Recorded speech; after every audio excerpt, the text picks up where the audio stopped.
Hello and welcome to this really special program. As all of you know, Starbucks has just launched in India in partnership with the Tata Group.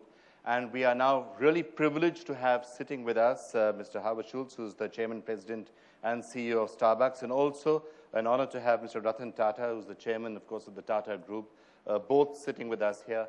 And we have an audience here of 50 of the brightest young people we could find from engineering and business schools, and we are, over the course of the next half an hour or so, going to be taking a look at some of the really crucial questions around new capitalism, around leadership, around what it means to be a corporate in the present world. But first, thank you both so much for joining us. And Mr. Schultz, welcome to India. It's been a long time. How's it like being here at last? It's wonderful to be here. It's taken us, I think, much longer to come to India than I think we originally thought. But now that we're here and with the Tata Group, we could not have a better partner. I'd also like to say that it's an honor for me to share the stage with Ratan Tata. Thank you.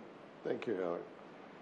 Mr. Tata, this is a partnership that you've just the first store launched, and by all accounts, it's a beautiful, big store. Others will be following soon, no doubt.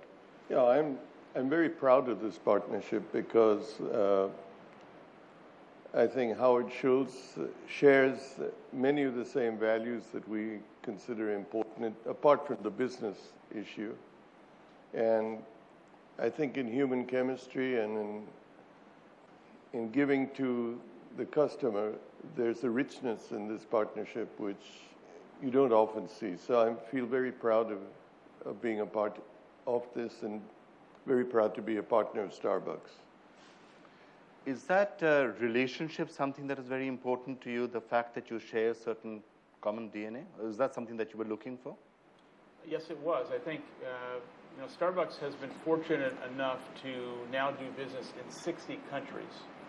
And in every one of these countries, when we've selected a partner, the business partnership was not selected on business acumen alone. It was primarily selected on trying to find people who had like-minded values. And I think not only have we found kindred spirits with everyone we've met from Tata, but I think we share an approach to business that is very important, not only in terms of the history of our respective companies, but perhaps more important for the future, and that is to try and balance profitability with a social conscience.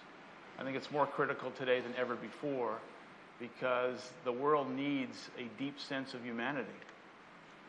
Mr. Tata, do you agree that social conscience is important, especially for corporates, and given all that has been swirling around India and what values should be?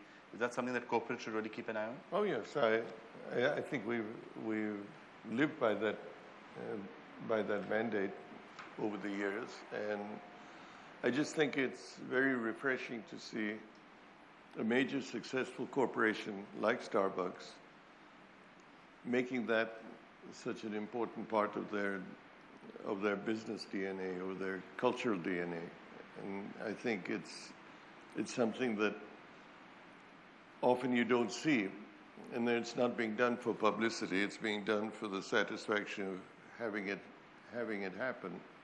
But Starbucks is, I think, to me, it was a great surprise to know what they did and how they did it. All right. Why don't I dive straight into taking the first question? Who wants to kick this off? Like both our leaders here mentioned that one would always like to work with like-minded people who follow the same values. So my question is that we as young leaders tomorrow would also like to imbibe the same. And the true test of a leader would be to ensure that all the stakeholders, the employees, the organization, other businesses, and the community at large also believe and live by such values. So how does a leader ensure that? All I can say is the tone for the organization's DNA and the value system and the ethics has to be set at the top. You can't set it as a mantra that's there to hang on a banner and you operate differently. And I've often said you can't be responsible for or have control over the behavior of, let's say, 400,000 people as we have in Tata's. But when you have an aberration, how you deal with that is perhaps a good index of what message you send on the importance of people complying with your value system? I've been asked many times, what has been the secret to success of Starbucks? And many people think it's marketing and things of that nature, when in fact it's none of that. Starting a business or building an enduring business, the HR discipline within a company is mission critical to the success. I've often said that building a company in a way is like a young child. You have to imprint with the right values, self-esteem, and as Mr. Tata said, they have 400,000 people, we have 200,000. Trying to make sure that we're modeling the right behavior and that the culture, the values, and the guiding principles are revered and valued as much as the profitability of the company.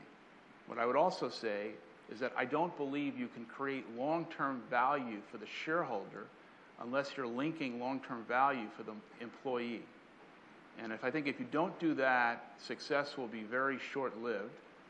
I also don't think you can attract and retain great people unless they see an organization that they believe in and they trust.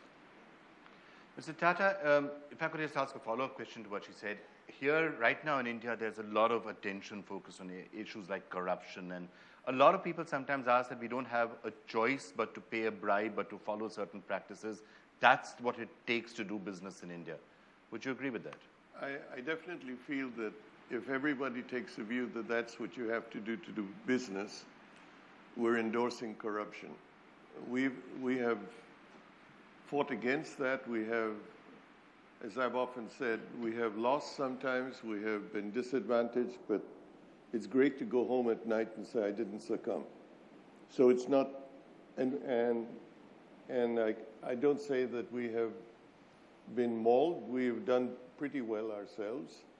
We've grown in that environment on our terms. So I think it's possible, and I think the more people stand up and fight petty corruption, fight corruption as it comes, because we don't like to stand in line, we want to look important, and we like aberrations in the we hate equality for some reason.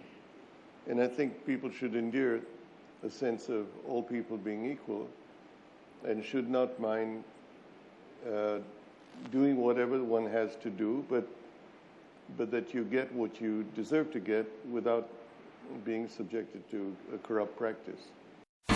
India's #1 news app just got even better. Download NDTV's new app. Fully optimized for Retina display. Full screen view. Faster response time. And Sudoku. NDTV's new iPad app. Download now.